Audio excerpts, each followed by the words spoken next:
Hello, fourth and fifth grade artists. Today we're going to talk about setting up a still life.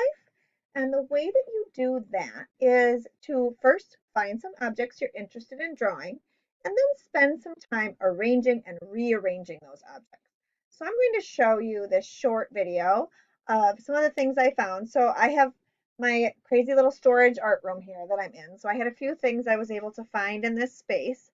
I found a little ceramic dish. I found a couple of, well, I didn't find these in this space, but I found pears from my kitchen. And then I found a set of candles. And then this little jar that's got lemons or had lemons on it. So I thought those would be fun things to use for my still life. It's a little tricky to see using the webcam, but we'll do our best here. So I'm going to take these objects, and the other thing that I might want, you can see I have like my old messy art table under here, and if you remember the ones we looked at um, in the still life examples, she had these nice tablecloths and things underneath. You don't need to necessarily have a fancy tablecloth.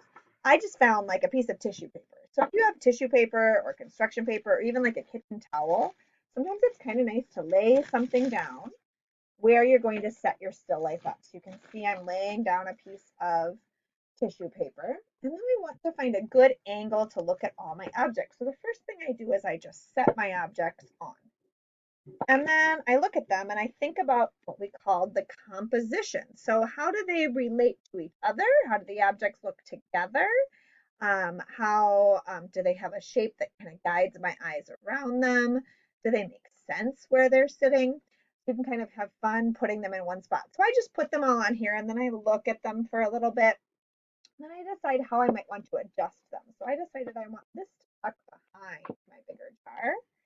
And then I want to let that come in here. And I'm going to set this pear over this way. And so I've got my fruit, and I've got my little jar, and I've got those candles kind of set up. So the angle that I see it at, I'm going to try to move this. I know it's, like I said, it's kind of a crazy art room, so you might see a lot of distractions around, but you see my candle, or my candles are kind of in the background. This little thing becomes more of the foreground with the pears, and then I have that jar up front. All right, so those things are my objects that I'm going to look at to do my drawing.